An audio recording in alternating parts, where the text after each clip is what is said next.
let me introduce our open panel discussion. So what we'll do is today, they know usually general things about USA admission officer systems and problems, those kind of things, but what they want to know is the specific cases. So they have their own problems. So they may have many kind of questions, and maybe you can give some suggestions to them. So our session will be led this way. First, I will explain briefly about the system, and maybe you can give us suggestions how to make the system more successful. Then they will have some questions. So already they attend in the morning session, so no need to explain that about again. So then maybe that way we can do that. Okay. Good afternoon, everybody. Let me introduce myself. I'm the president of Gwangju National University of Education. 그냥 maybe I'd better use Korean because all of them are Korean audiences. So maybe you'd better use the right. Appreciate. Yes. Teaching. Yeah. 저는 광주 교대 총장입니다. 제가 어제 취임식을 하고 지금 오늘 급하게 여기에 왔습니다. 제가 이렇게 입학사정관제 책을 갖고 있는 이유는 원래 1980년대 90년대에 거쳐서 1997년에 여러분이 시중에 보면 등록생 경영이라는 책을 만나실 수가 있을 것입니다. 아까 아침에 할 때 인롤먼트 매니지먼트라는 말이 나왔었죠. 이게 등록생 경영인데 미래 학생을 발굴해서 이게 학생으로 받아들여 가지고 성공적으로 교육시켜서 나중에 훌륭한 우리의 얼럼나이가 되게까지 만드는 이 과정들을 얘기하는데 당시에 이제 미국은 1980년부터 학생 수가 급감하기 때문에 미국 대학들도 우리하고 비슷하게 어떻게 보다 많은 학생들을 유치를 하고 그것도 대학이 원하는 수준을 가진 학생을 유치할 건가 이게 화두였습니다. 근데 1990년대 중반에 이미 우리나라도 2000년대 중반을 넘어서면 많은 대학들이 더 이상 학생을 선발하는 것이 아니라 받아들이는 데 급급하게 될 거다. 그럴 경우에 우리는 무엇을 어떻게 대비해야 될까? 이게 1990년대 중반에 제가 대통령 교육부 장관 자문위원회 위원으로서 했던 연구입니다. 그리고 이제 작년에 미국에 1년간 나가 있는데 그 전부터 이제 입학 사정관제 얘기가 나왔었고, 근데 작년에 미국에서 보니까 상당한 부분에 있어서 우리가 입학 사정관제에 대한 환상을 가지고 진행하는 것 같았습니다. 지금 우리가 관심을 갖고 있는 AO, Admission Officer System은 실은 미국형이 아니고 일본형입니다. 여기서 일본형이라고 말씀드리는 건 뭐냐면 미국형 어드미션 오피서 시스템은 우리말로 하면 실은 입학처예요. 그 다음에 그동안 있었던 입학처장, 입시처 직원 뭐 이거하고 별 차이가 없습니다. 다만 이 사람들은 The Chosen이라는 책에 나와 있는 것처럼 1차 세계대전이 끝나고 유태인들이 미국으로 이민을 오면서 갑자기 하버드, 예일, 프린스턴 이런 대학에 갑작스럽게 유태인 학생들이 대거 증가하게 되자 미국에서는 그걸 막기 위해서 그 이전까지는 우리처럼 다 학력 시험을 봐가지고 뽑았는데 그때 이 어드미션 오피서라는 제도를 도입하게 됩니다. 그래서 밖으로 드러나는 것은 전인을 뽑겠다였지만 실은 안으로는 유태인을 배척하는 의도가 짙게 깔려있다. 이게 더 초우슨이라는 책의 역사적 배경으로 설명이 되어 있습니다. 근데 아무튼 지금 우리가 알고 있는 거하고 달리 예를 들면 미국에서는 어드미션 오피서 제도를 쓰고 있기 때문에 학생을 그냥 다양한 기준에서 다 뽑는 것처럼 생각하지만 실은 성적으로 거의 뽑고 나머지 일부 그 애매한 영역에 있을 때 아니면 그러니까 오전에 얘기한 것처럼 부모가 아니면 할아버지 2대가 아직도 한 번도 대학에 다녀본 적이 없는 아이가 어플라이 할 경우는 또 받아주거나 아니면 정말 가난한 지역에 사는 아이가 어플라이 했을 때는 정말 그 학교 성적까지 고려해서 받아줄 수 있는지를 따져서 받아주거나 뭐 이런 식으로 해가지고 좀 융통성 있게 하거나 아니면 요새 미국 입학 사정관제에 관한 많은 책에 나오듯이 돈이 많은 집의 아이들, 권력가의 아이들을 받아들이는 기제로 그동안에 많이 사용된 것도 사실입니다. 그래서 우리가 또 하나 갖고 있는 착각은 뭐냐면 우리 교육에 대한 열등의식입니다. 근데 이 앞번 제가 연수에서도 말씀을 드렸는데 오전에 한국 어떤 분이 토론할 때 우리나라는 86%의 학생들이, 그러니까 84% 학생들이 대학에 진학하는 큰 문제를 안고 있다. 그랬더니 그분이 답을 할 때 나는 그게 우리나라 문제라면 너무 행복하겠다. 이렇게 답을 했었습니다. 또 우리는 학생들이 너무 공부만 한다가 큰 문제다. 세계 모든 나라는 그게 우리의 문제라면 더할 나위 없이 행복하겠다. 이렇게 답을 합니다. 우리는 부모들이 자녀 교육을 위해서 너무 돈을 많이 쓴다. 이게 우리의 큰 문제다. 세계 모든 나라는 뒤로 나자부러집니다. 세상에 그걸 지금 니네가 문제라고 얘기를 하는 거냐. 그래서 지금 우리가 문제라고 하는 것은 실은 제가 작년에 미국에서 발표할 때 한국형 고등교육 발전 모형이라는 걸 발표했었는데 우리의 고유한 모형입니다. 그래서 우리 고유한 모형이라는 거 하는 것이 국가가 실은 고등교육에 거의 돈을 쓰지 않고 부모의 호주머니로부터 끌어냈었고 또 우리나라가 세계에서 사립대 비율이 가장 높습니다. 여기서 사립대학 재학생 비율이 국가가 대학을 만드는 게 아니라 사립대 위주로 팽창시켰고 그러면서도 우리는 이공계 대학생 비율이 세계에서 가장 높습니다. 그러니까 다른 나라는 정말 한국을 바라보면 모든 게 신비한 나라예요. 그 비싼 국가는 돈 한 푼도 안 내는데 사립대학들이 다 이공계 학생 배출하잖아요. 그래서 아무튼 우리 한국형 모형의 특성들이 있는데 우리가 생각하고 있는 문제라고 생각하는 것, 한국 입시제도가 잘못되어 있다. 잘못되어 있는 게 아닙니다. 다만 거기에서 일부 우리가 생각하는 것과 달리 인재를 잘못 뽑는다라고 생각을 하는데 지금 인재를 잘못 뽑는 것인지 아닌지는 또 우리가 고민해봐야 합니다. 그래서 아침에 서울대 김 교수님께서 말씀하실 때 제가 아까 적어놓은 게 있었는데 나중에 기회가 되면 말씀드리겠습니다. 그래서 오후 세션에서는 우리가 미국의 어드미션 오피서에 대해서 가지고 있는 환상 부분을 제대로 한번 이해를 해서 잘못된 이해 부분을 바로 잡을 필요가 있겠다. 그걸 위해서는 선생님들께서 갖고 있는 궁금한 점을 구체적으로 질문하시면 됩니다. 그 다음에 두 번째로는 이게 성공적으로 정착하기 위한 이분들의 아이디어를 좀 들어보도록 하겠습니다. 그래서 그런 방식으로 진행을 하면서 갈 텐데 Dr. Kimberly and McGuire, I want you something. A few days ago we have the discussion with Japanese scholars. It's about their legal entity system. Like you know, the Japan legal entity. The national university become legal entity. So they are not national university anymore. And in the seminar they said they feel really happy because they could tell everything that they couldn't tell in their country.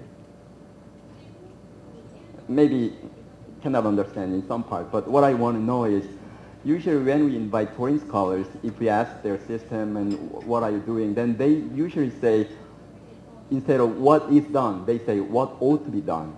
Or they want to hide some dirty part, or they don't want to sell that kind of thing. So I appreciate if you tell us anything that you know, because we are just initial stage to make this admission officer system. So first, what I want to know from both of you is, what's the basic condition or precondition to make the successful admission officer systems that based on not student academic ability, but based on other abilities? So your comment, and after that we may have some questions. Or if you want, you can add some comments also, okay?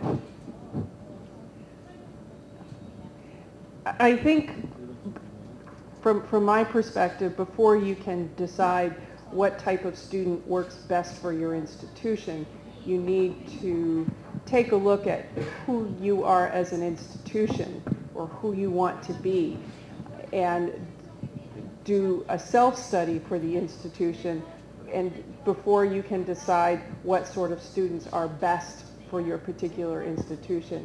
In the United States admissions world, we talk a lot about institutional fit, what students are best for our universities or our colleges.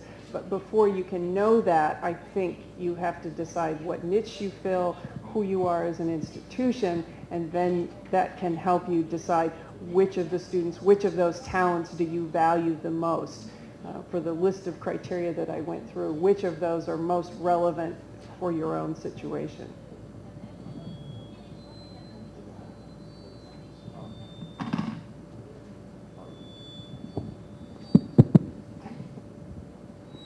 Let me do a little survey. How many people here have training in science and engineering? Would you raise your hand?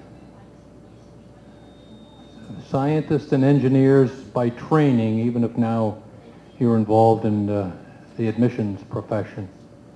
Yeah, a fair number. In the United States, very few.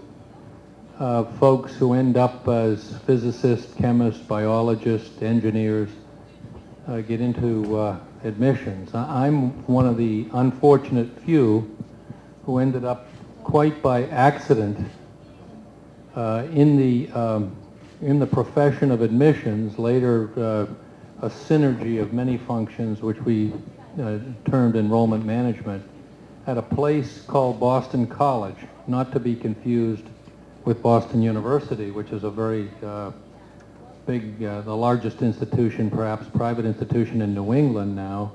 Boston College being a university of 20,000, BU pushing 35 or more thousand students. But let me tell you that I was just starting out as an assistant professor of mathematical physics. I was a mathematician and a physicist in the physics department at Boston College when they ran into a terrible enrollment crisis. They had a big search for admissions folks, deans of admissions. They couldn't find anybody. So they pushed me into that job, unprepared and unknowing anything about the admissions profession, but knowing a fair amount about mathematics, research, and the scientific method. Well, it turned out that that was a happy accident for me and for Boston College, because the first thing I did as a scientist was to begin to ask questions, as Kimberly had said about the data. What is it that makes for a happy and not so happy student? What's the right match between the marketplace and this place that we call Boston College? So immediately as a scientist, I began with my staff to apply the scientific method, and we did unrelenting research on what it was that made for a good match. We actually did a study also with that institution down the street, Boston University, to understand why they as an urban institution attracted certain kinds of students, and we as a suburban outside the city of Boston attracted other kinds of students. Why we were more attractive to women, they were more attractive to men, and many, many other things that we learned through research about who we were. But it was, in principle, the use of research and the scientific method that allowed us to create that happy match. And over the years, I think that the basis of my company has been to kind of merge those two careers, math, science, engineering, physics, and enrollment management, and to try to understand what it is about students that makes them most attracted to our institution. One other thing that we've done that I think is critically important, and as a feature of enrollment management, is that we have studied carefully the issue of pricing. That is, what is it competitively that constitutes the best top-line price, gross price, sticker price we call it, and then what has to be done with regard to financial aid to create the best net price per individual student in order to create that mix of students that would be best for our institution. And we've applied that over the years to hundreds of institutions, mostly in the United States, but increasingly now in other countries as well.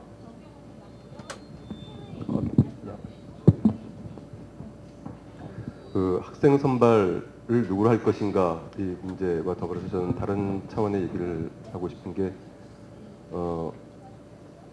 하나는 그러니까 두 가지를 말씀드리고 싶은 게 하나는 입학사정관들이 가져야 될 직업의식, 윤리의식이라는 것이고요. 또 하나는 대학에 대한 애정입니다. 그러니까 대학에 대한 애정 먼저 말씀드리면은 입학사정관들이 해야 될 일 또는 입학사정관들의 역할이 단순히 학생을 선발하는 역할이 아니라 대학 외부에 대학을 대표해서 그 대학의 얼굴로서 우리 대학에 오라고 학생들을 유치해야 되는 일이 더 큽니다. 그런데 대학에 대한 애정이 없으면은 학생들을 유치를 할 수가 없습니다. 그러니까 대학에 대해서 더 많은 애정을 갖고 아주 입학일뿐만 아니라 대학에서 돌아가고 있는 모든 일들, 대학이 어떤 방향으로 움직이는지에 대해서 확실히 알고 있는 것이 중요하고 그것들은 대학에 대한 애정이 없으면 불가능합니다. 또 하나는 직업의식, 윤리의식에 대한 것인데 학생을 선발하는 일을 하다 보면은 저희도 마찬가지지만은 주변에서 보는 분들이 대단히 이렇게 곱지는 않습니다. 그러니까 입학사정관들 스스로 자기 직업에 대한 자부심과 그와 걸맞는 윤리의식을 갖추고 있어야지 어떤 상황이 생겼을 때 입학사정관제가 잘 정착될 수 있는 기반을 가지게 될 겁니다. 네. 고맙습니다. 지금 그 킴벌리가 얘기했던 institutional fit, 그 다음에 다크 맥콰이어가 얘기했던 matching, 결국 우리로 하면 이제 궁합입니다. 이게 우리가 궁합이 잘 맞아야 된다고 했는데, 이게 지금 이분들이 하신 말씀이 갖고 있는 의미는, 우리는 여지껏 그 수능 성적이나 기타 내신 성적이 높은 학생을 뽑는 데 초점을 맞췄다면, 이분들이 지금 주시고 있는 조언은 궁합이 맞는 사람. 그러니까 이게 우리가 결혼할 때도 그 외적 조건이 좋아서 돈 많고 얼굴 잘생기고 뭐 좋은 직업 있고 이렇게 결혼해놓고 나서 봤더니 나중에 이게 잘못 선택했다 뭐 이런 경우들이 많이 있기 때문에, 이제는 거기에서 벗어나서 대학의 상황에서 볼 때 우리는 과연 어떤 학생이 우리 대학에 적합한가, 이게 아마 먼저 선행돼야 된다, 이런 좋은 말씀을 해주셨고, 그 다음에 서울대 김 교수님께서는 이제 전제 조건으로 그 직업에 대한 윤리의식과 자부심, 대학에 대한 애정, 그리고 지난번에 다른 자리에서 하나 하셨던 말씀 중에 하나는 학생에 대한 사랑입니다. 선생님들의 결정 하나가 학생의 미래를 좌우합니다. 그래서 그 자리에서 그 법원의 재판관이 하는 기분으로 정말 학생에 대한 애정을 가지고 임할 때, 그럴 때 입학사정관들은 성공할 거다. 지금 여기까지는 이제 원론적인 이야기가 됐습니다. 그럼 지금부터 선생님들의 질문을 들어가면서 하나씩 문제를 해결해 가보겠습니다. Question.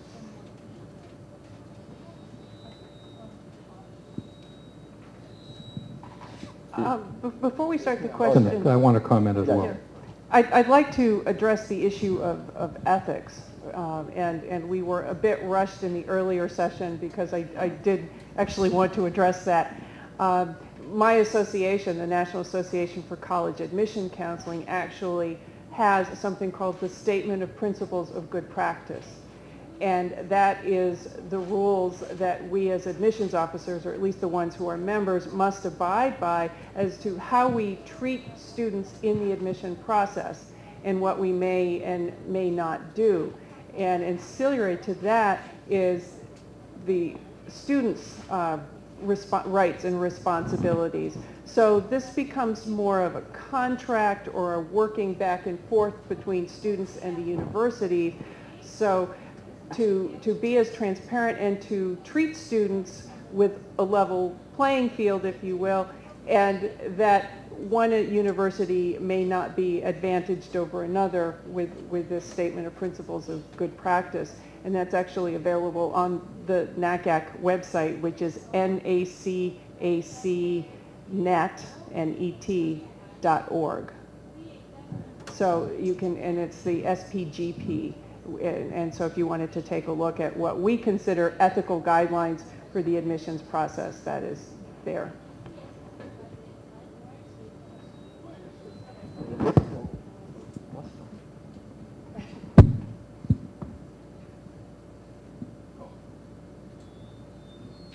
There's one word that we haven't talked much about today that I consider to be the linchpin, the dominant feature of the best enrollment management systems, and that's the word retention. In the United States, an enormous number of students every year leave their first colleges and universities dissatisfied and move on to other colleges and universities. As I understand it, that's less the case in the educational systems of Japan and Korea. But one of the things that correlates best with the overall enrollment management system, if it isn't retention, that is, if it isn't a large number of people staying happy or leaving unhappy, is the notion of satisfaction. So coupling together the issue of staying or leaving and the issue of satisfied and not satisfied, that 2x2 matrix that I alluded to briefly, ties directly with the issue of ethics. There is no way over the long term or even over the midterm that an admissions office or an admissions officer can represent its college and university ethically and not tie it to student satisfaction and student retention. The institutions in the United States that have had the most problems with satisfaction and retention have been those that have tried to overstate their case. They've tried to pretend that the institution is Harvard when it's not Harvard. They've tried to say that it offers certain programs that people really like when they don't, or to overstate the case. So one of the things that's critically important and ties with objective measures like retention and satisfaction is an ethical stance that has been alluded to here, and obviously that ties to knowledge of the institution, it ties to dedication to the institution. Disproportionately, admissions officers in the United States are alumni of their own institutions, and that of course ties with, correlates with the notion of enthusiasm for a particular college or university. But we could also discuss the idea that you can inbreed, that is, have too many alumni of an institution. That's a bad thing. So there's something called the Laffer curve, where you have to reach the happy medium between people who know and love the institution but aren't so dedicated to it as to be blind to its faults, and the people on the outside who can create some kind of a leavening effect. Thank you. 지금 이제 금방 닥터 맥과이어께서 말씀하신 내용은 이제 우리나라하고 일본은 지금 그 국제 통계 비교에 따르면 그 스튜던트 리텐션, 그러니까 우리로 하면 그 중도 탈락률이죠. 그게 있어서 가장 일본이 세계에서 낮고요. 그다음에 우리나라가 그 다음으로 낮은. 그런데 미국 같은 경우는 스튜던트 리텐션 그 부분 그 중간에 떠나는 비율이 아주 최상위에 속하는 국가 중에 하나입니다. 그래서 우리하고 약간 상황이 다르긴 하지만 그러나 지방에 있는 많은 대학들은 중도의 학생들이 사라지는 것을 경험하고 있기 때문에 지금 이제 그런 관점에서 말씀을 해주셨습니다. 그러면은 또 다른 질문이 있으면 이제 좀 던져주십시오. 한국말로 질문하시면 저기에서 바로 통역이 됩니다. 그래서 지금 여기까지 오신 이유가 궁금한 점을 해결하고자 오셨으리라 생각하기 때문에 여쭤보겠습니다. 그러면 제가 수업 중에 쓰는 방법을 쓸까요? 제가 보통 이렇게 질문을 드리라고 그러면 잘 안 하셔서 그 우리나라 사람이 쑥스러워하기 때문에 질문을 하고 싶은데 내가 쑥스러워서 못한다 그러면 사인을 하라고 그러면 제가 시키는데, 제가 질문 드렸을 때 내가 답을 하고 싶다 그럴 때는 고개를 약간 숙이고 눈을 지그시 감고 계시면 선생님이 질문을 원하시는군요, 이렇게 해서 제가 시킬 수도 있습니다. 그래서 어디 질문을 한번 던져보십시오. 예, 고맙습니다. 마이크가 준비가 안 됐으면 이 마이크 있나요? 예. 네, 반갑습니다. 제 소개해. 예, 저는 개인적으로 그 우리나라 입학사정관 이제 확산을 위해서 그 프라이빗 섹터에서 한 3, 4년 전부터 일을 해왔고요. 저는 이제 세안 아카데미라는 그 프라이빗 비즈니스를 하고 있고요. 제 대표로 맡은 김철영입니다. 저도 이제 개인적으로 조선 칼럼도 좀 쓰고 했었는데요. 정확하게 제가 여기 학교에 계신 분도 많기 때문에 현재 그 입학사정관 제도를 어떻게 받아들이는지 학생이라든지 부모님들이라든지 그걸 좀 정확하게 제가 좀 찝어줄 필요가 있을 것 같아요.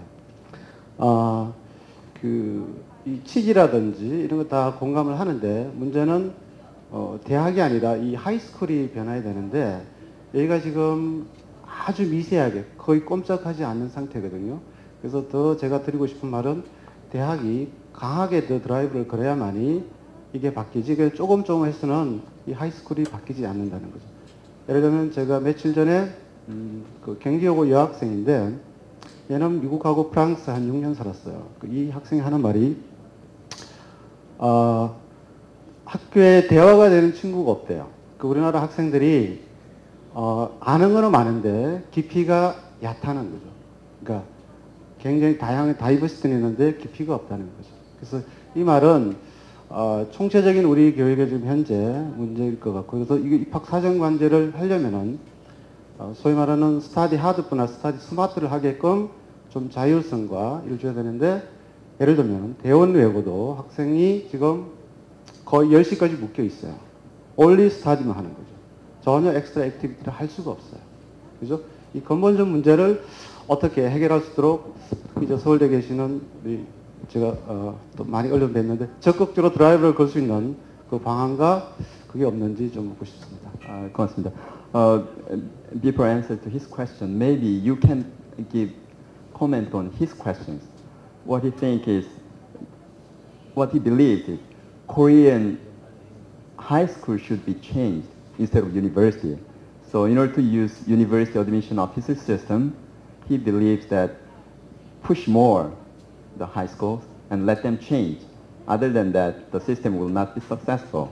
He believes that way. So anyhow, I want to know your question, because as long as I know, in USA it has same problems. The university tried to build the bridge from this side, and the high school made the bridge from this side, and it never meets together. So both sides has problems.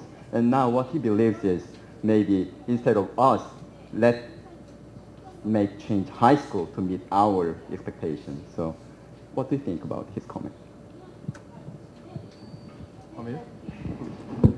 Our company, McGuire Associates, has done 4 major studies over the last 4 years for the Chronicle of Higher Education, which is a weekly newspaper for higher education professionals in the United States. And I believe that very soon the Chronicle is going to go international, and that would be a good thing.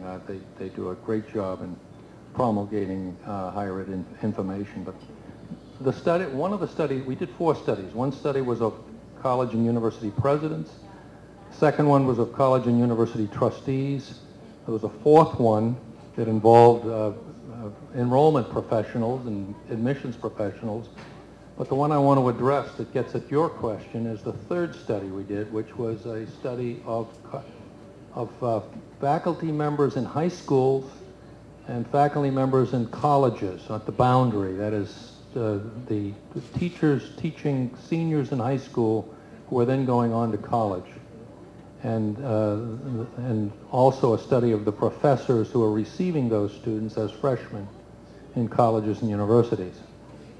And it turned out that in the United States, and I believe this data profoundly, I have 8 children of my own.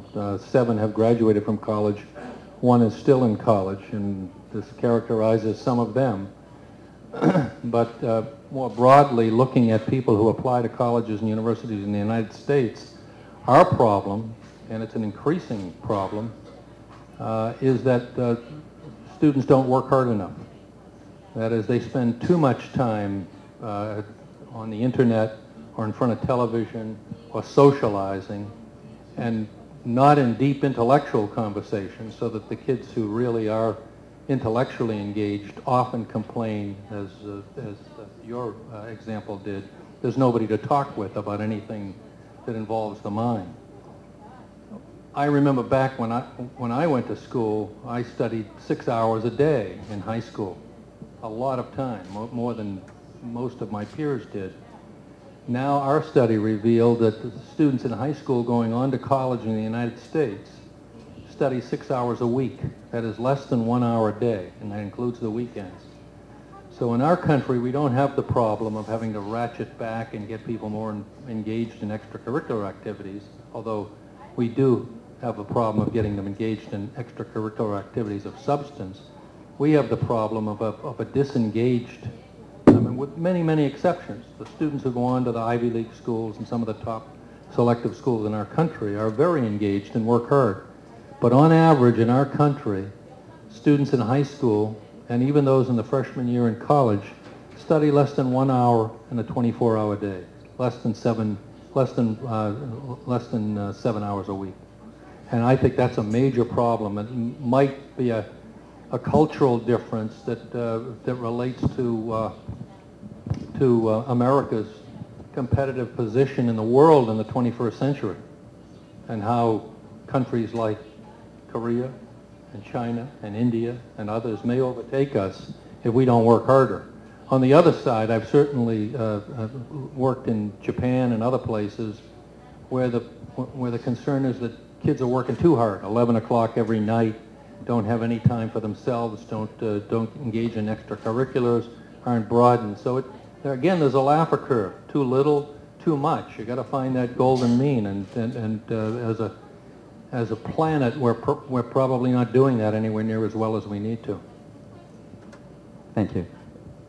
Comment or? Well, I'm thinking about this as you're speaking and talking about studying for a smaller amount of time, but yet we're seeing grades go up. The average grade point average for students and I've worked at the University of Maine for over 20 years, the grades are going up from high school. So I think it's a matter, sometimes I think the wrong people are talking, and I think it should be sometimes the university faculty and the high school teachers, like you mentioned, talk about what the needs are. We tend to spend so much time about admission to college as the goal rather than a step in the process when finishing college is ultimately the goal rather than admission to college. And I think the conversation needs to move more in that direction, and that goes to institutional fit and what a good college, I mean, a lot of the different things that we're talking about goes with a shift in the way we're thinking. So should the high schools change or the college change? I think it's more a matter of meeting somewhere in the middle. 예, 지금 그 맥과이 교수 하신 말씀을 들어보면 우리하고 상황이 얼마나 다른가를 알 수 있습니다.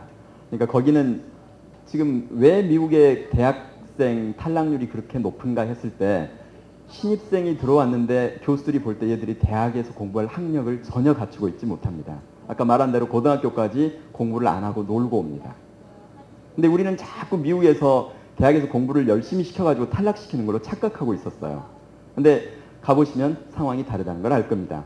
지금 미국의 문제는 아이들이 너무 공부 안 하는 거고 우리의 문제는 지금 너무 공부만 하는 거고, 그런데 어쩔 수 없이 하나를 택하라고 한다면 만약 우리가 공부를 안 하는 쪽을 택하면 우리는 석유도 없습니다. 아무것도 없습니다. 공부도 안 합니다. 그러면 우리의 미래는 이걸로 끝일 겁니다.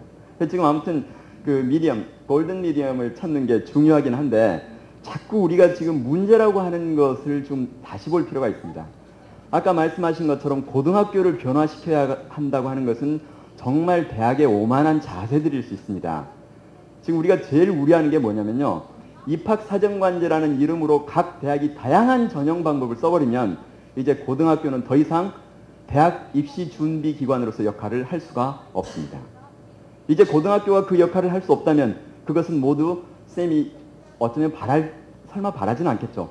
사설기관으로 갈 수밖에 없을 거고, 이것은 우리 공교육 시스템의 붕괴로 나타나게 될 것입니다. 그래서 지금 여기서 우리가 고민할 때 자꾸 우리는 여지껏 고등학교 정상화라는 얘기를 했었는데 그럼에도 불구하고 아이들이 너무 열심히 공부한다는 이유로 혹은 학부모들이 너무 많은 돈을 쓴다는 이유로 요새 자꾸 그것을 골든 미디엄을 생각하기보다는 깨는 쪽으로 가지 않나. 제가 이제 그걸 약간 우려하긴 합니다. 그러나 말씀하셨던 것처럼 우리가 갖고 있는 치명적인 문제가 있습니다. 중학교 때부터 내가 어디에 취미, 특기, 적성이 있는지, 나는 어느 전공을 하고 싶은지를 고민하지 못하는, 그것은 즉 우리는 진학지도만 하고 진로지도를 하지 못하는 고등학교 현재 상황에 어려움이 있습니다. 그러나 그것 때문에 지금 우리가 고등학교를 바꿔야 한다라고 얘기하는 것은 차라리 대학 프로그램을 바꾸는 것이 훨씬 미래를 위해서 좋을 겁니다. 그 좋은 학생 받아들여가지고 대학이 지금 하는 게 뭐냐고 비판을 받을 때 우리 할 말이 없어요. 근데 우리는 여기 앉아서 고등학교를 바꿔야 된다는 얘기를 너무 쉽게 하는 게 아닌가. 이건 이제 제 코멘트입니다. 서울대 김 교수님 말씀 들어보겠습니다. 너무 진도를 빨리 나가셔가지고 대단히 중요한 문제입니다. 고등학교, 그러니까 이런 거죠. 수능이 처음 들어왔을 때, 수능이 처음 논의됐을 때가 87년 이런 상황입니다. 그런데 90년대 후반 넘어가면서 수능에 의해서 공교육 정상화가 안 되고 공교육이 파탄나고 학생들은 학교 밖으로 나가야 되고 이런 문제들이 계속 반복되고 있습니다. 대학이 가지고 있는 선생님 질문하신 것에 대해서 만약에 공식적으로 대답을 하라면은 이렇게 대답을 해야 됩니다. 고등학교는 고등학교 교육과정 나름의 자율성이 있는 것이고 대학들은 그 고등학교 교육 체계를 존중해야 된다라고 얘기를 해야 됩니다. 그런데 그 결과가 대학들이 수능이란 것을 만들어 놓고 고등학교한테 이 수능이란 체계를 어떻게 준비하면은 학생들을 교육시킬 수 있는지에 대해서 아무런 프로그램도 제공하지 않았습니다. 그것은 현재까지도 마찬가지입니다. 그러면은 아예 만들지 말고 아무것도 요구하지 않았으면은 그 얘기가 맞습니다. 고등학교 교육과정을 존중한다는 것이 맞습니다. 그런데 고등학교가 현재 상황 내에서 할 수 없는 것들을 요구를 해놓고 그것을 할 수 있는 길을 안내해 주지 않는다면은 그것도 또한 대학이 공교육 파탄에 책임이 있다라고 해도 과언이 아닐 것입니다. 만약에 입학사정관제라는 문제에 있어서 저는 대학이 고등학교를 움직여 가야 된다고 생각하지는 않습니다. 대학과 고등학교가 지금 말씀하신 대로 가운데 점을 잡아야 됩니다. 그것이 연계라는 것인데 연계라는 것이 단순하게 만나가지고 하는 연계가 아니라 대학에서 원하는 학생들, 우수학생의 개념과 고등학교에서 길러내고 있는 우수학생의 개념들이 서로 만나야 되는 것이죠. 그런데 공부 열심히 하는 것은 좋은데 대학이 정말로 공부 열심히 하고 그래서 완전히 소진된 상태에서 지적으로 정서적으로 소진된 상태에서 대학에 들어오는 것을 원할까? 그렇지는 않습니다.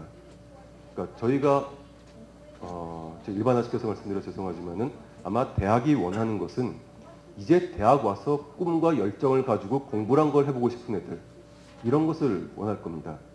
그렇다면은 이미 고등학교에서 열심히 하는데 그 열심히 한다는 것이 학생 개인에게 아무런 득이 되지 못한다면 지속적으로 동일한 것을 반복해가지고 더 이상 생각이란 것들을 싹을 다 잘라버리고 이제 단선적인 답찾기로만 그친다면은 그 과정을 얼마나 열심히 한다는 게 대학에서 과연 원하는 학생일까? 그렇지는 않다는 겁니다. 그렇다면은 대학에서 원하는 우수한 인재의 개념, 대학이 길러내고 싶은 우수한 학생들과 고등학교에서 길러내고자 하는 그 교육 방식들이 어느 점에서는 만나야 된다는 것이죠. 그거를 움직이고 통제한다가 아니라 서로 이것은 노력을 해서 양 절벽에서 다리를 세워오듯이 어느 점에서는 만나지 않으면은 우리 미래 사회에서 인재를 육성하는 시스템에 문제가 생기는 겁니다. 반드시 만나야지 그게 우리가 장기적으로 봤을 때 인력밖에 없는 나라에서 인력이 정말로 창의적인 인재가 길러질 수 있는 그 경로를 만드는 것이고 아마 입학사정관제가 잘만 되면은 그 경로를 만드는데 도움이 될 수 있지 않을까 생각합니다. 고맙습니다. 아마 그 선생님들께서 궁금해하시는 문제 쪽이 아니고 너무 제너럴한 얘기 쪽으로 흘러가는 것 같습니다. 여기에 대해서 한 말씀만 드리면서 이제 가능하면 구체적인 현재 직면하고 있는 문제 쪽으로 질문을 부탁을 드립니다. 아까 지금 한국 교육을 비판할 때 너무 소진시켜서 창의력을 갖고 있지 못하다. 그래서 2004년에 피사 테스트를 했는데 창의력에서 우리나라는 세계 1위를 했습니다. 지금 우리 아이들이 전혀 뭘 해가지고 고등학교면 개성도 없고 창의력도 없고 이렇게 얘기를 하지만 그렇다면 우리는 그러한 아이들을 가지고서 세계에서 이러한 삼성과 이런 그 IT 산업을 이룩할 수가 없습니다. 그래서 이제 앞으로 우리 교육을 바라볼 때 아까 그 맥과일 교수가 얘기한 부분이 자연과학을 한 사람들이 어쩌면 이런 분야에서 종사하는 게 필요하다는 말은 어떤 우리가 요청을 할 때 정말 한번 우리 고등학교에서 이렇게 배운 아이들이 대학에 오면 정말 말 그대로 경쟁력이 없는지 아니면 정말 잘하는지 이것을 한번은 생각해 볼 필요가 있다는 것입니다. 아마 서울대 교수님들이 불평을 하기는 하겠지만 서울대 학생처럼 학문적으로 아카데미컬리 준비가 되어서 교수들이 퍼붓는 것을 받아들일 수 있는 학생은 세계에 별로 많지 않습니다. 그래서 지금 우리나라는 고등학교까지는 세계 1, 2위를 합니다. 성적 평가는. 근데 대학은 항상 꼴찌라고 하는데 평가 기준이 다를 뿐이에요. 고등학교까지는 학생 성적 기준이고 대학교는 학생 실력이 아니라 여건입니다. 만약 서울대 공대생과 하버드, MIT 공대생의 실력을 가지고서 전 세계 학생들의 실력으로 평가를 한다면 저는 결코 서울대가 지금처럼 낮은 순위라고는 믿지 않습니다. 그래서 일단 이건 다른 얘기고요. 자, 지금부터는 이제 다시 이 입학사정관제와 관련해서 선생님들이 갖고 있는 궁금한 점을 질문해 주십시오. 예.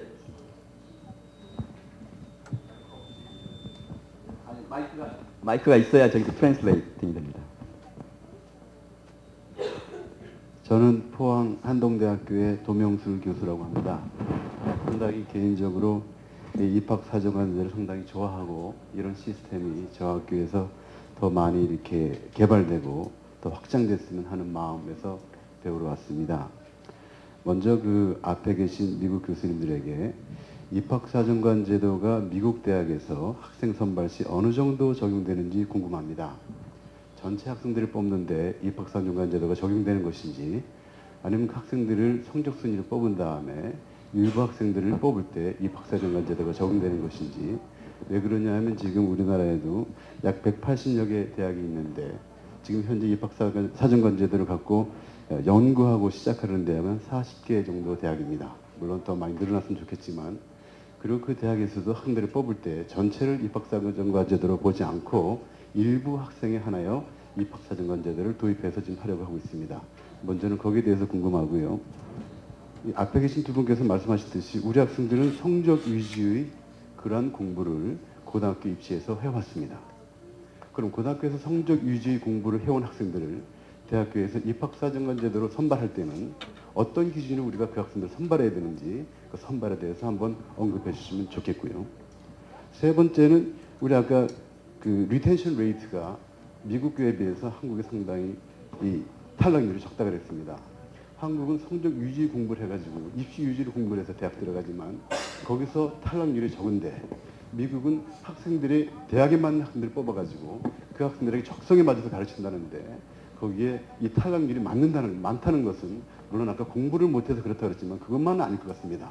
왜냐하면 하버드 대학에 들어간 친구도 있을 거고 더 좋은 대학에 들어간 친구들이 있을 텐데 그런 학생들 같은 경우 어떻게 그 탈락률이 높은지 입학사정관제에 관련해서 한번 언급해 주시면 고맙겠고요. 하나만 더 하겠습니다. 너무 많죠? 우선 세 개만. 예. 우리 이건 총단님에게 드리는 질문입니다. 아, 오늘 모임이 미국식 입학사정관 제도가 아니라 일본식 입학사정관 제도를 우리나라에 도입해야 된다는데 그러면 일본식 입학사정관 제도는 무엇인지 한번 설명해 주시면 고맙겠습니다. 너무 많아서 죄송합니다. Okay, here 4 questions. The first one case maybe need a little interpretation. About Korean the admission officer system, what we try to do is we usually select students based on their academic abilities. But now what the government tries to do is make some portion, and instead of based on the academic ability, we try to use other criteria, like you said. Yes. So he want to know if USA use that kind of system, or you don't, like instead of academic ability, do you use admissions process for all students about the other criteria instead of academic abilities, or just some portion of students? I'll take a run at that, and then I'll let Kimberly give the right answer. But I want to address the Harvard question. Two things. Practically nobody drops out of Harvard. You get into Harvard, the retention rate is in the high 90s through graduation. Secondly, Harvard every year turns down hundreds, if not thousands, of students who score perfect on the SATs. In the old days, 1,600, now 2,400. And they also turn down hundreds, if not thousands, of valedictorians, which means people at the top of their class.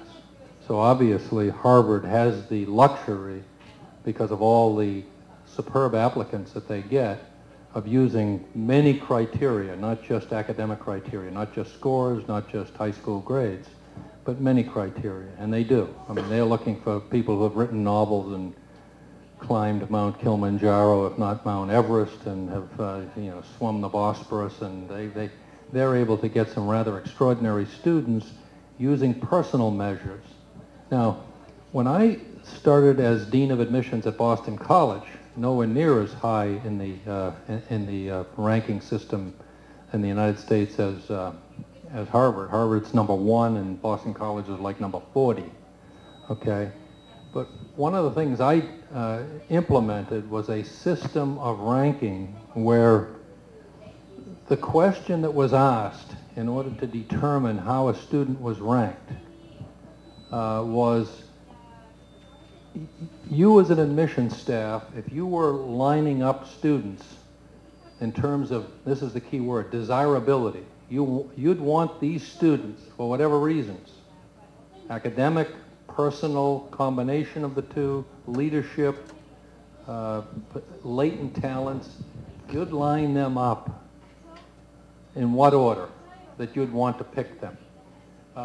We'd have, say, 10,000 applicants, and we had a ranking system, this is in the early 70s, where anybody who was in the top 1% of the most desirable, using all measures that you wanted to, would get a 1. Anybody who was in the next 4% would get a 2. Anybody who was in the next 10% would get a 3, all the way down to 15% at the 10 level. And get rid of the feedback, that would be good. And we were able to create a system that mixed the personal with the academic and gave an admission staff of 10 or 15 people latitude to decide within a small group and within criteria that were fixed in advance what was most desirable. Interestingly enough, that system that was implemented in the early 70s, when Boston College probably didn't rank in the top 100, is still unchanged, implemented today, almost 40 years, 37 years later, when Boston College has now moved up to the top 40. And it is very much the kind of system that a Harvard would use. So it takes people who know what a good student is and who know what a not so good student is on many, many measures, and gives them the latitude to rank somebody. And on that basis, everything from financial aid, from scholarships, to housing, to the honors program, to perks like dinner with the president every month, all of those are handed out based not on quantitative measures like grades or SATs, although that's part of it, but on subjective measures that are then quantified into a ranking system. So if I had my druthers, that would be the way I would do things, but it makes it subjective, and those ranking systems can be challenged. I think the challenge is, and I talked about this a little bit earlier today, is a number of the factors that we talk about in the admissions officer system, not every institution in the United States applies equally. They give different weights to different factors. And for some of those more qualitative factors, there's some institutions that don't consider those at all. I would say some of the very large public land-grant institutions may make their selections strictly by grades and test scores, and may not ask for an essay, and may not consider recommendations. Oftentimes those qualitative factors will do one of two things for the Harvards of the world, where they have a number of top students and they're trying to select those special individuals to get that balance, or maybe a school that's less selective but is looking for reasons not to deny admission to a student, but to actually find reasons to admit them, and to find some qualities that may indicate that they can be successful that perhaps haven't shown up in other ways, particularly around standardized test scores for SAT or ACT, which are still pretty controversial in the United States as to whether they're a valid measure or not, and I'm sure you have your own challenges with tests here too. So there's no easy answer for what would work in Korea, because we haven't picked one thing that's going to work in the United States. And we too get some press in the United States about transparency and how we're making this decision, and are we being fair about it. And you always hear the stories about the very top student who didn't get into some very prestigious university. The story you don't hear is all the other colleges and the universities that would happily accept this particular student. So it's such a balancing act to make a recommendation that's going to work for every university in your country. We don't do the same thing in the United States, and so it gets back to my earlier comment about deciding what works for the institution, what type of student works best for your institution, and that's how you pick the best students, because they are best for your institution. two students. Princeton may deny one, Harvard will admit one for whatever reasons that may be. And those are extreme examples. And Princeton and Harvard and even Boston College probably aren't the norm for admissions in the United States as far as how colleges and universities are making the decision. Where Jack and I live is a particularly, is a unique part of the United States as far as a large number of highly selective, mostly private institutions in our particular regions. So we get a little bit of a different perspective on that as well. Thank you. 대단히 애매한 문제입니다. 성적과 학력 되게 애매한 문제인데 대학이 원하는 학생은 성적이라고 표현하기에는 조금 다른 의미인데 공부를 잘할 학생을 원합니다. 당연합니다. 저희가 뽑고 있는 학생도 공부를 잘할 것 같은 학생을 뽑고 있습니다. 그런데 예를 들어서 저희가 정시에서 수능으로 학생을 뽑는다면은 100분위로 99% 정도 돼도 아마 어려울 겁니다. 99점에서 상위 퍼센트에 있어야지 들어오게 될 겁니다. 그런데 저희가 현재 학생을 뽑고 있는 방식은 수능이라는 지표로만 본다면은 상위 80%대인 학생도 들어옵니다. 또 상위 99%인 학생도 떨어집니다. 저희가 왜 이런 시스템을 가지고 있냐면 저희가 뽑고 싶은 학생은 반복하지만 공부를 잘할 학생입니다. 지금 현재 공부를 잘한 학생도 필요하지만 들어와서 정말 공부를 더 잘할 학생도 저희가 뽑습니다. 그러니까 지표 한 가지로만 한다면은 그 지표는 완전한 지표가 되지 못합니다. 왜냐하면 저희는 공부를 잘할 학생을 뽑기 때문에 그렇습니다. 수능 점수 현재 지표로서 아주 괜찮은 지표입니다. 그런데 그 지표가 과연 공부를 잘할 학생을 뽑는데 타당한 지표일까에 대해서 저희는 의문을 가지고 있습니다. 그래서 현재 나와 있는 지표만 가지고 뽑는다면은 당연히 수능 가지고 뽑으면 그만이겠지만 정말로 우수한 학생들을 뽑으려면 정말로 드러나 있는 성적 지표가 아니라 정말 학업 능력이 뛰어난 학생을 뽑는다면은 저희는 지금 당장보다 좀 더 나은 성적의 발전을 보일 수 있는 학생, 그 학생의 지표를 찾아서 학생을 구성하는 것이 더 서울대 입장에서 보면은 좋은 학생을 뽑는 길이라고 생각합니다. 그러니까 성적이라는 문제가 이렇게 단순하게 한 지표로만은 설명되지 않는다는 복잡한 문제라는 것을 말씀드리기 위해서 이런 말씀드렸습니다. 고맙습니다. 우리나라 학생 선발에 있어서 지금 이제 오전에도 얘기가 됐지만 우리나라의 어드미션 오피서라는 그 제도가 성공을 하려면 아까 대학은 근데 고등학교는 지금 그 입시 준비를 하고 있는데 그럼 대학에서 이 AO 시스템을 이용해 가지고 뽑으려면 뭘 봐야 되느냐 했을 때 첫 스텝은 너무 크게 뛰어 옮겨서는 안 되리라고 생각을 합니다. 그래서 제가 지금 교육부에 건의하고 있고 이런 연수가 있을 때마다 건의하는 것은 일단은 지금 서울대 김 교수님이 하신 얘기하고도 동의를 합니다. 일단 우리는 성적을 볼 수밖에는 없습니다. 그러나 성적을 기준으로 해서 보려고 했더니 자기 가정 형편 때문에 처한 상황 때문에 충분히 그 능력이 드러나지 않았을 가능성이 있는 아이들에만 우선 초점을 맞춰서 아까 얘기한 대로 우리는 지금 농어촌 특별 전형도 있고 저희 대학 같으면 교육감 추천 입학도 있고 하는데 지금 그것마저도 농어촌에 살기만 하면 성적 가지고 뽑습니다.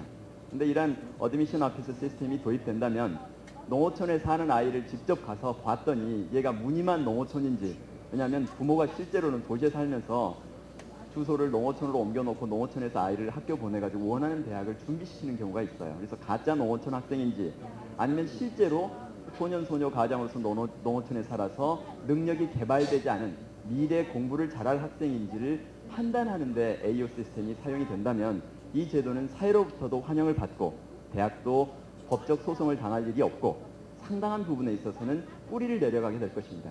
그런데 첫 발을 내디딜 때 우리 대학의 권학 이념에 맞춰서 뽑겠다. 이렇게 그래서 성적은 비록 낮더라도 우리가 뭘 지향하기 때문에 이랬을 때 그 경우는 자칫 악용될 소지가 많고 소송의 여지도 많고, 그래서 나중에 이 시스템이 정착되기도 전에 그동안에 도입되었던 수많은, 우리는 세계에 존재하는 모든 입학제도는 다 갖다 써봤습니다.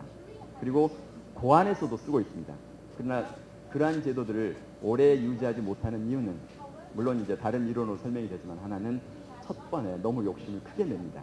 그래서 모든 전국의 그 시범 대학들이 가능하다면 이번에 AO 시스템은 소외된 계층, 그리고 이 대학 진학기에 있어서 능력이 충분히 개발되지 못했을 가능성이 있는 아이들의 초점을 맞춰서 이 제도를 이끌어 간다면 아마 사회로부터 인정을 받게 될 거다. 그 다음에 여기에서 아까 일본식과 그 미국식 얘기를 드렸던 이유는, 선생님이 지금 질문하신 질문 자체가 우리가 지금 도입하고 있는 게 일본식이다 보니까 니네는 일부만 입학사정관제를 쓰느냐 전체 다 쓰느냐 하는 질문이 성립합니다. 미국에는 그 질문이 성립하지 않습니다. 다시 말씀드리면 미국은 전부 다 그냥 우리나라 입학처가 있는데, 다만 입학처에서 우리는 여지껏 성적으로 뽑았지만 걔네들은 입학처에서 학생을 뽑을 때도 이미 1920년부터 아까 말씀드린 것처럼 성적으로 뽑던 것을 중단하고 자기들이 원하는 것을 자기들 마음대로 뽑기 위해서 이 제도를 도입을 했어요. 그리고 그 뽑은 이유와 기준은 사회에 공개할 의무가 없습니다. 얼마나 대학이 좋아요. 근데 우리는 이제 전체를 그렇게 할 수가 없습니다. 그래서 미국에서 아까 말한 것처럼 주립대학들은 주로 아직도 성적에 의해서 주로 많이 뽑게 되고요. 사립대학들은 또 자기네 기준에서 뽑는데 공개할 의무가 없습니다. 일본은 미국식으로 그걸 전체 도입할 수가 없어서 우리가 지금 하는 것처럼 입학제도를 운영하되 그 중에서 일부 학생 부분만 떼내가지고 입학사정관제에 의한 특별 전형이라는 걸 만들었습니다. 그러니까 AO Admission Officers에 의한 시스템이다. 그래가지고 거기는 자기네들이 정한 기준에 의해서 별도로 뽑는 것을 지금 지향을 하고 있습니다. 그러나 일본도 정말 마음대로 뽑지는 않고 거기에다가 기준을 제시를 해서 그 기준에 의해서 뽑고 있습니다. 그래서 우리나라가 지금 일본식을 도입해야 된다는 의미가 아니라, 도입했는데 분석을 해봤더니 우리 국가가 일본 정책을 복사했다, 카피했다, 이런 의미입니다. 그래서 지금 우리가 그런 부분에 있어서 이해를 하게 되면 아마 미국 시스템에 대한 오해도 사라질 것 같아요. 예. 다른 질문. 저는 지금 두 분이 주셨는데 먼저 이쪽 질문하시고 그 다음에 저 질문 받겠습니다. 저희가 약 30분이 채 안 되는 시간이 남았기 때문에 질문을 빨리 하지 않으시면 나중에 질문 기회가 없습니다. 예, 저는 그 포스텍 학생 선발팀장을 맡고 있는 손성익입니다. 짧게 세 가지만 질문드리겠습니다. 우선 아까 그 말씀해주신 그 김 교수님께서도 말씀해 주셨는데, 대학에서는 공부를 잘할 학생을 뽑는다고 했습니다. 그럼 그 공부를 잘할 학생이라는 게 대학이 결과적으로 그 학생이 우리가 성공적으로 뽑았다는 걸 뭘로 평가를 하시는지, 특히 미국 대학에서는 그게 평점 GPA를 보고 평가를 하시는지, 우리가 잘 뽑았다는 걸 뭘로 뽑았는 걸 평가하시는지 그거 궁금하고요. 두 번째는 이제 미국의 상위 대학의 경우에 학생의 어떤 창의성을 보고 뽑으려고 한다라면은 분명히 실패할 확률도 있다고 생각합니다. 저희들이 성적으로만 뽑으면 평균적으로 우수한 학생을 뽑을 수 있지만, 잠재성이나 창의력을 보기 위해서는, 그렇게 위해서는 좀 잘못 뽑은 학생들이 많이 있을 수가 있는데, 그럼 미국의 상위 대학들은 하나의 뛰어난 학생을 뽑기 위해서 그런 위험을 감수를 많이 하는 편인지, 그걸 질문드리고 싶고요. 마지막으로는 미국에서는 그 고등학교의 수준을 얼마나 영향력을 크게 보고 얼마나 차별을 두고 뭐 얼만큼 그걸 반영을 하는지, 그거에 대한 질문을 드리고 싶습니다. You understand three questions, right? Okay.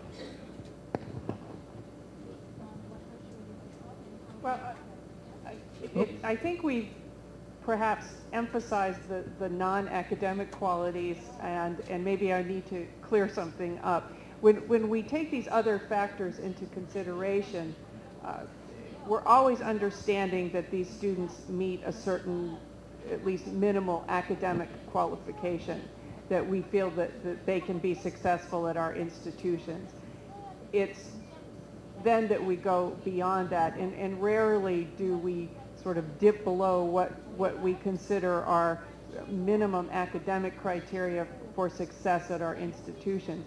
But due to limited capacity or other reasons, we're having to restrict the number that we can admit. So I do want to be clear that we really are talking about, in most cases, academically qualified students, but we are looking, in addition to to bring in the class of students. So I don't want to give the impression that we're bringing in non-academically qualified students. No, the ranking system that I described that we've used for many years at Boston College was worked out over several years and with a lot of analysis to understand what desirable meant. So creativity was part of it, but never to the exclusion of quantifiable variables. So the risk, to your second question, the risk became less and less over the years as we measured more and more. That is, you admit students to the college or university and you then determine criteria for success, one being satisfaction, another being retention through graduation, another being grade point average, another being graduate school or jobs thereafter. Keep accumulating data in order to determine whether or not the qualitative measures that you've used can some way down the line be quantified by success measures. The third question that you asked had to do with difference in high schools. No question there's a difference in high schools. I'll give you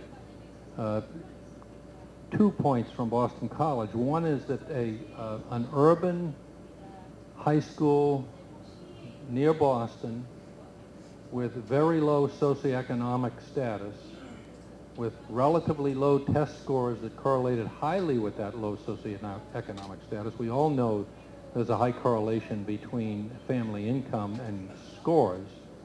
But we decided to take risks with this institution based on class standing, so that we were admitting students who were in the top 10% of the class at this particular high school. And then there's another world-class high school, private school, nearby in Massachusetts, in Andover, where the SATs, the scores were much, much higher. So was the family income. That's why many of these students were at Andover.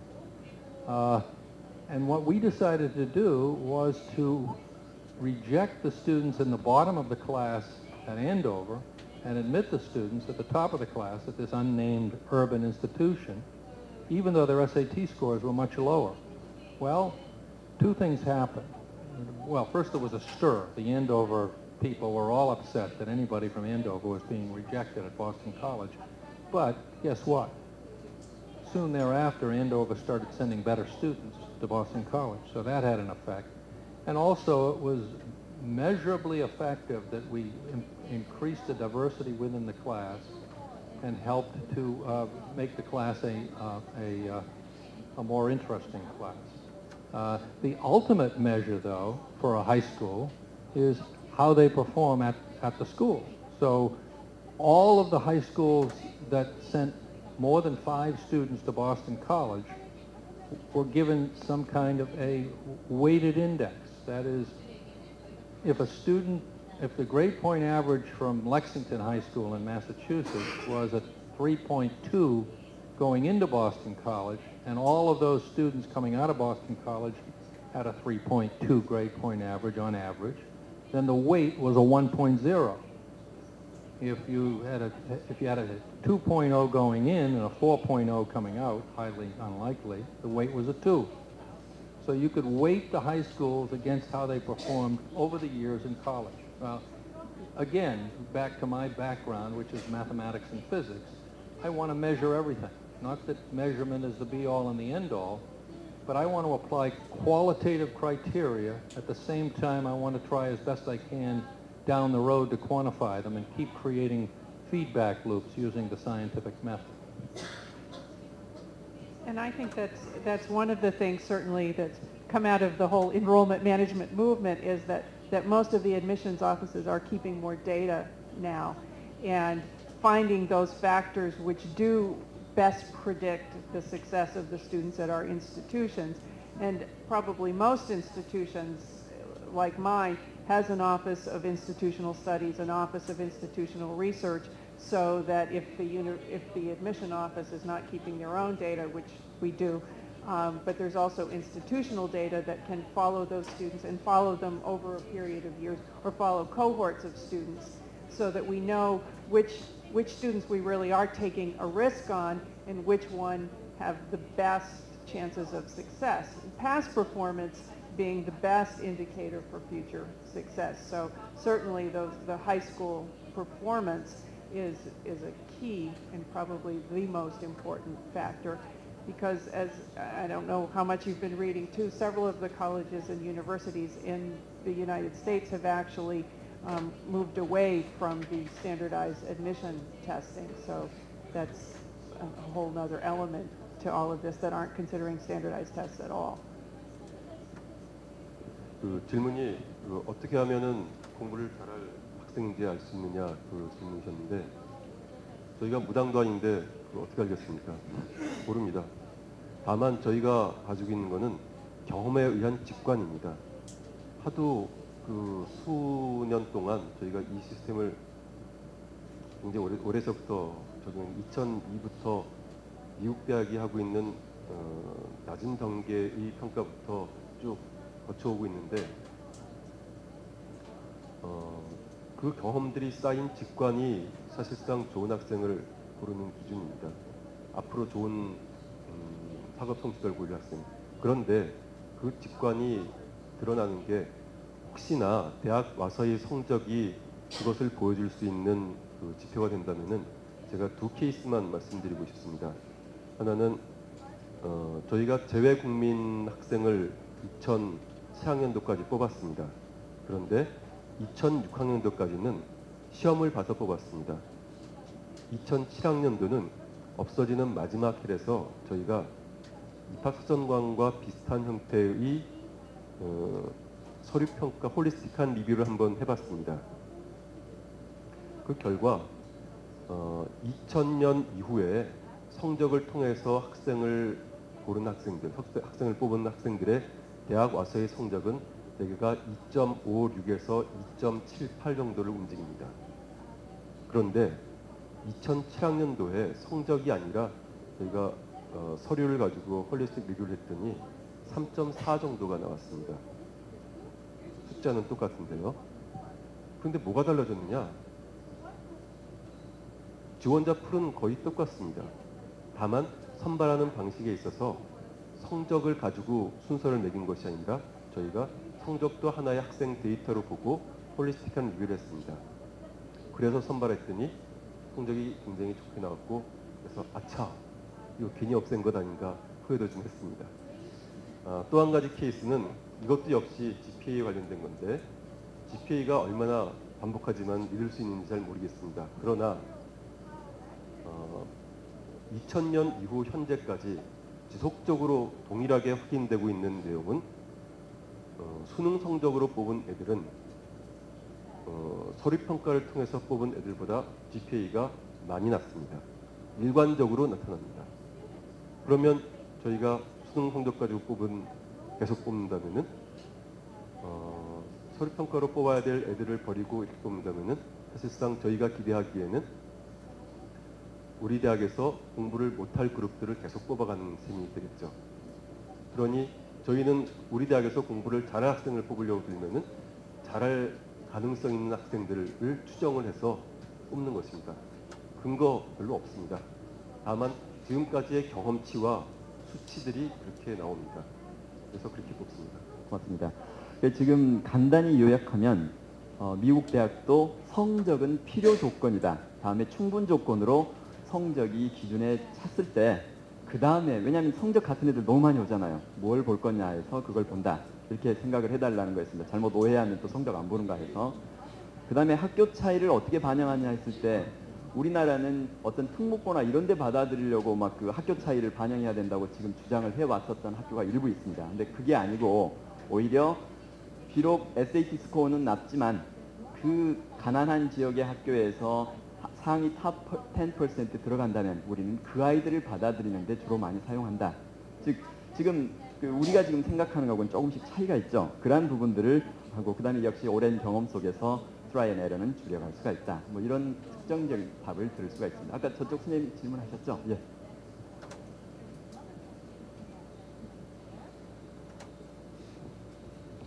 경원대학교 입학사정관 김선입니다.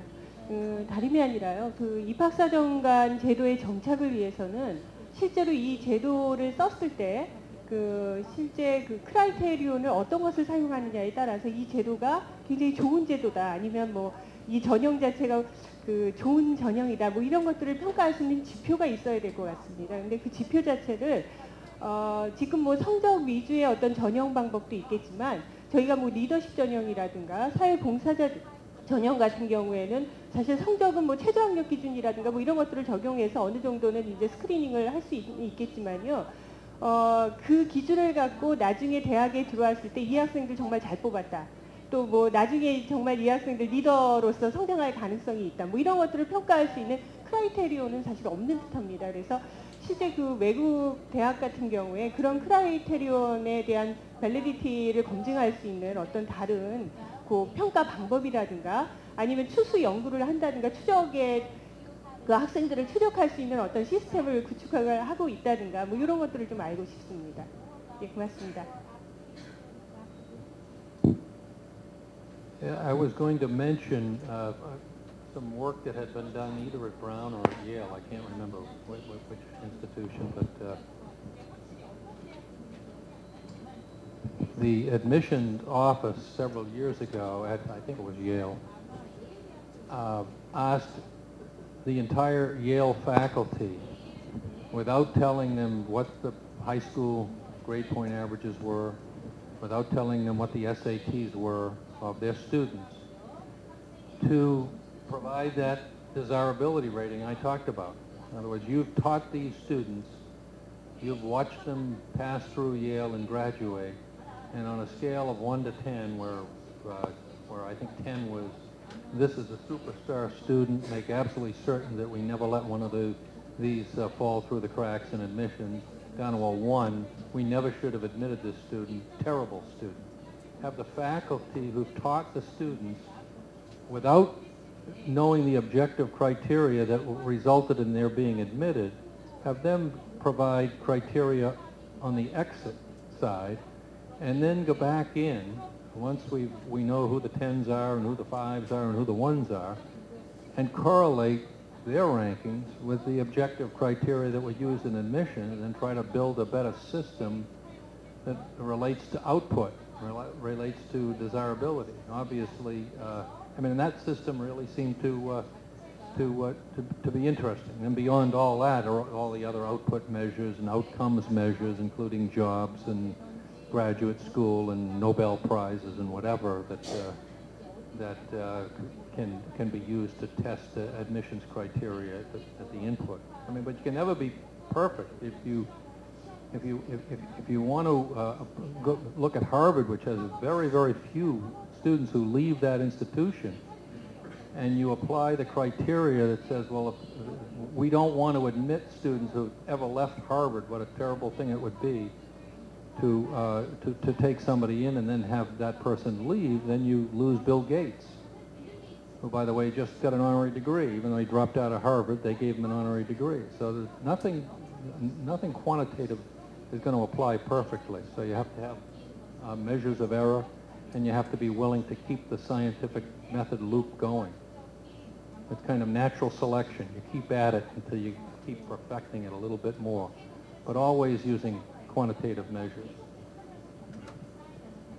My institution has done something a little different to give feedback to the high schools too. We don't do this every year, but periodically our institutional studies will look at grades in subject areas, whether it's the science grades from a particular high school or the math grades from a particular high school. And we can give an average GPA in that content area back to that high school. And it helps the high school know how, and these are just main high schools, so we're getting fairly large numbers from each of these schools. And it gives the schools some sense of how their students, how well prepared they are for our institution, and it gives us some information with the high schools as well. So it's not quite the same thing, but it does sort of work in that partnership and that building bridges piece to give them information about how well our students do. But this, we always say that admissions is an art and not a science, although there's a lot of scientific principle perhaps that we can can use.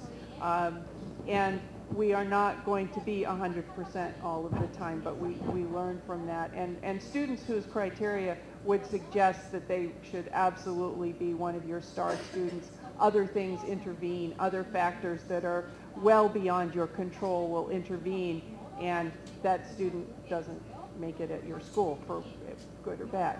I just want to reemphasize what was just said, and that is, I'm the quantoid, the physicist, the mathematician, and yet I truly believe that admission is more an art than a science. Because you can set up all the quantitative measures you want to keep perfecting the system, but ultimately it's going to be an artistic type of decision that's going to allow you to, if you have the privilege as Harvard does, the luxury as Harvard does of really having to reject lots of students. It's going to be much more an art in crafting a class than it will be a science. 질문 가운데 일부분인데요. 아마 처음 입학사정관제 전형을 만들고 시행하시다 보면은 이제 같은 질문을 받으실 텐데, 또 같은 요구를 받으실 텐데, 입학사정관을 통해서 뽑는 학생들이 다른 학생들보다 좀 더 나아야 된다, 그런 요구를 많이 받으실 것 같아요. 근데 너무 형편이 어려운 애들만 뽑게 되면은 그건 또 잘 안 맞을 수가 있거든요. 제가 한 가지 말씀드리면은 좋은 학생을 뽑을 때 제일 좋은 방식은 좋은 학생들을 잘 골라가는 눈을 갖추는 게 아니라 좋은 학생 풀을 만드는 거예요. 그러니까 지원자를 좋게 만드는 게 좋은 학생을 뽑는 가장 확실한 길이에요. 그러면 지원자를 어떻게 좋게 만드느냐? 가능한 여러 가지가 있겠지만 제가 권해드리고 싶은 거는 전형에 뽑고자 하는 컨셉을 정확히 잡고, 그러니까 타겟을 정확히 잡고, 고등학교를 가서, 직접 고등학교를 다 가서 학생들하고 만나세요. 그게 좋은 풀을 만드는 방법 중에 하나가 될 겁니다. 그리고 좋은 풀을 만들면은 그 학생들 가운데 선택된 애들이 더 좋은 애들이 될 거라고 생각됩니다. 고맙습니다. 아주 현실적인 답을 해주신 것 같습니다. 잠깐만요. 다른 먼저 질문하실 분들을 듣고 하겠습니다. 여기하고 제일 뒤에 두 분 있겠습니다. 스님 먼저 하시죠. 예.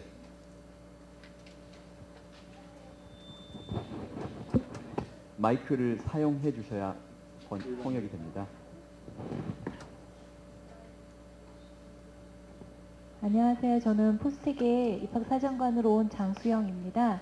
제가 궁금한 것은 앞서 말씀하실 때 대학이 대학에 맞는 학생들을 앞으로 뽑아야 되는데, 그러면 성적도 있지만 대학의 특성에 맞는 학생들을 뽑아야 되잖아요. 그러면 여러 가지 기준들이나 어떤 그런 걸 만들게 되는데, 그러다 보면 주관적인 평가가 들어가는 부분들이 분명히 생기잖아요. 방금 전에 입학사정관은 예술가다 이렇게 말씀도 하셨는데, 저희가 궁금한 건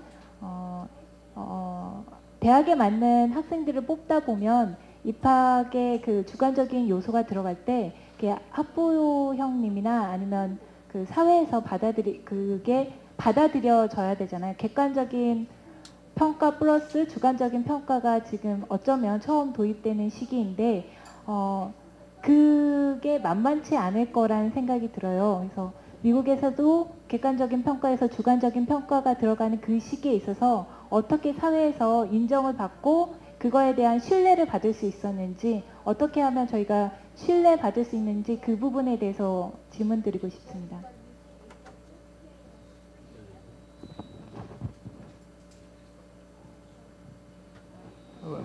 One approach you could use, again, being quantitative, is to take the traditional approach, and this is done fairly often in colleges and universities, and use that as the benchmark, and then take another approach and use outcomes measures, notably retention, to determine whether or not these subjective methods are leading to worse outcome results than the so-called objective measures. Oftentimes, to the surprise of the people who are the scientists, it turns out that the art is no worse than the science. The most subjective measure I can think of would be a total random process. I actually proposed this early in my tenure as Dean of Admissions at Boston College. We had 10,000 applications. Later it got much more than 10,000, but within 3 or 4 years it was at 10,000 applications. We had to admit 4,500 of those applicants in order to get 2,000. What I wanted to do was to admit 3,500 using all the criteria that we wanted, including desirability. And then I wanted to admit another 1,000 at random. I would ask the admissions staff to take the people rated 8 through 10 and reject them, turn them down. And then all the students whom we couldn't admit, 5 through 7, or in some cases, one school 5 through 8, and admit 1,000 at random, and see whether or not admitting at random had any different effect than admitting using all the screening techniques that we thought worked. Cooler heads prevailed, and I was overruled on that one. But since that time, others have tried admitting students after rejecting the ones that weren't admissible to randomly admit folks, and they haven't seen measurable differences. This is so complex and so multivariate a process that it's going to be very hard to differentiate the subjective, not arbitrary as the random admission would be, but the subjective from the objective if you use the right outcome measures. And the best one of all, from my point of view, is retention. That is, who stays, or satisfaction, who's happy. Because happiness leads to a good virtuous circle. That is, people who are happy tend to promulgate the good parts of the institution and get their brothers and sisters and neighbors and others to apply. And that's what you want. As far as keeping the parents happy, sometimes that's a bit more of a challenge than we would like when decision letters go out and you're sitting by the phone, because in the United States it is not unusual to have parents call individual universities if they're not satisfied with a decision. So, and in our case, if I make a decision on an applicant, my phone number goes in that notification letter so they know how to reach me directly. So that's the accountability part. I have to take phone calls from the parents or the students or the high school to justify my decision. So I need to make a decision that I can defend. You, as an institution, you may not be able to list every single element of your decision making, but you can present profiles of admitted students. Typically, a student admitted to our university looks like this. Is a GPA within this range? Is it test scores within a certain range?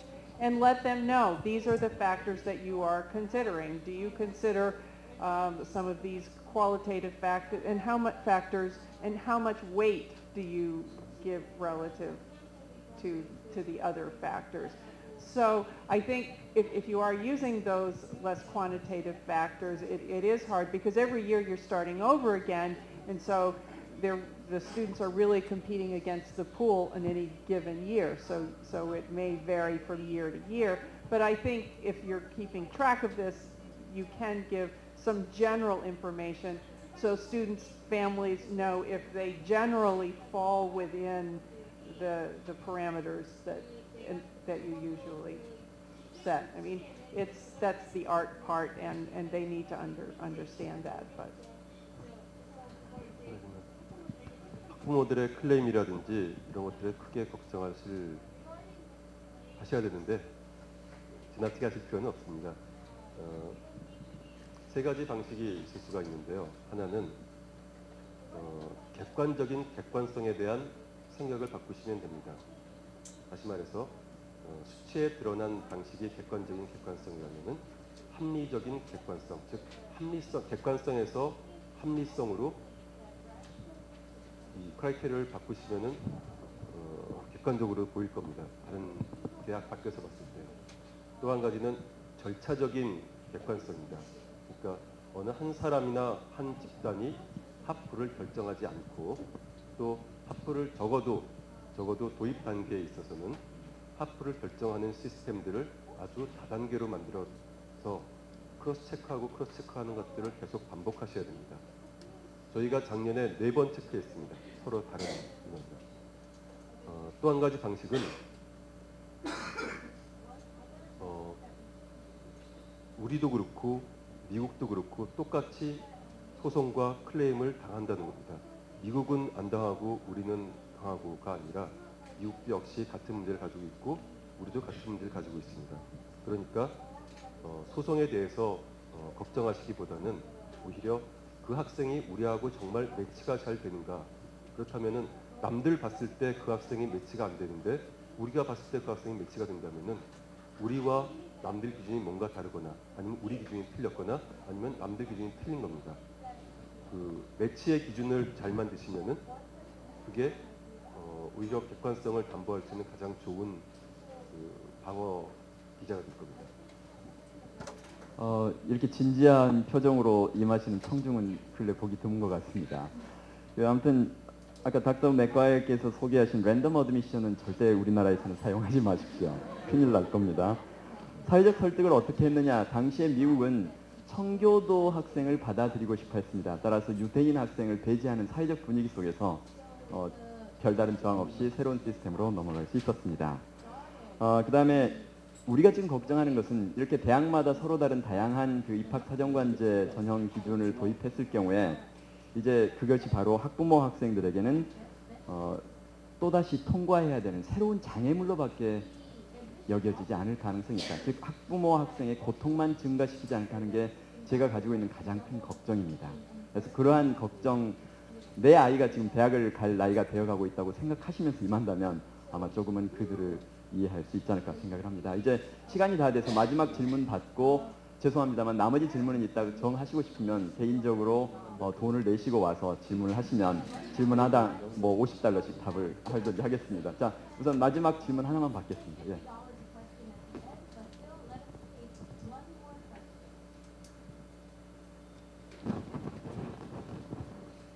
안녕하십니까. 한림대학교 수석 입학 전형 전문위원, 이름이 좀 길죠. 강이연이라고 합니다. 정리가 안 된 상태에서 그냥 나오는 대로 말씀드리겠습니다. 지금까지 그 인재를 어떤 인재를 어떤 방식으로 뽑으면 가장 좋을까에 대해서 많은 얘기를 나눴는데요. 이번에 제가 질문하고 싶은 건 맨 마지막에 그 김경범 선생님 말씀에도 잠깐 나온 데서도 힌트를 얻었고요.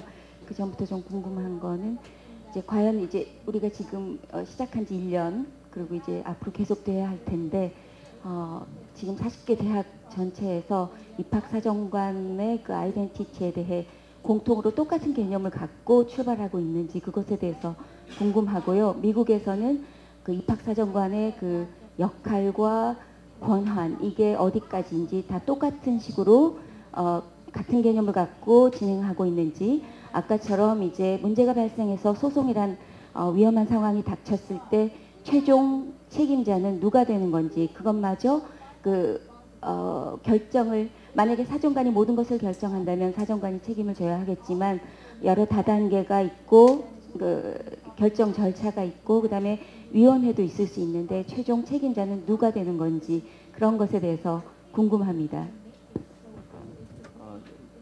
In order to save time, maybe let's ask her to read books about their roles and those kind of things.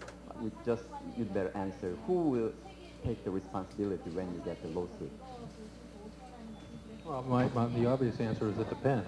I mean, I had a situation early in my career when somebody offered me a bribe to admit his son, and it was the only time I had to turn down an application. That is, I couldn't even take the application from this person. Now, if in fact somebody took a bribe and admitted a student, and that student replaced another student, then it's clear that if a suit were filed, the responsibility would be directly on the one person who took the bribe. Now, I'm not a lawyer, but it's pretty clear to me that that's the case. In most cases, it would seem to me that the responsibility for a suit in a situation involving an admissions decision would be the university. That makes sense to most folks. Yeah, the dean or director who is ultimately responsible for the decisions is working on behalf of the university, and so it would be the university with criteria that came from the university and is supported by the university. 그래서 그 소송 당할까 걱정은 크게 안 하셔도 될 것 같습니다. 참고로 저희는 늘 소송 당하고 있습니다. 그 소송의 그 책임자는 총장이시지 박사장관이 아닙니다. 걱정하지 않으셔도 됩니다. 더 많은 질문이 있지만 그 오늘 지금 특별히 닥터 맥화이어 경우에는 원래 우리의 그 여기 패널리스트가 아닙니다. 근데 제가 아까 사적으로 오전에 너무 발표가 좋아서 오후에 참석해서 한국 어드미션 아티스트들에게 좀 도움을 달라 이렇게 사적으로 부탁을 드렸었습니다. 그래서 먼저 아직 그 시차도 적응되지 않고 아주 피곤한 상태에서 우리를 위해서 노력해 주신 닥터 맥화이어에게는 특별한 박수를 부탁을 드리겠습니다. 그리고 여기에 참석하신 다른 패널 분들께도 감사드리면서 앞으로 우리 입학사정관제 발전을 기원하겠습니다. 고맙습니다.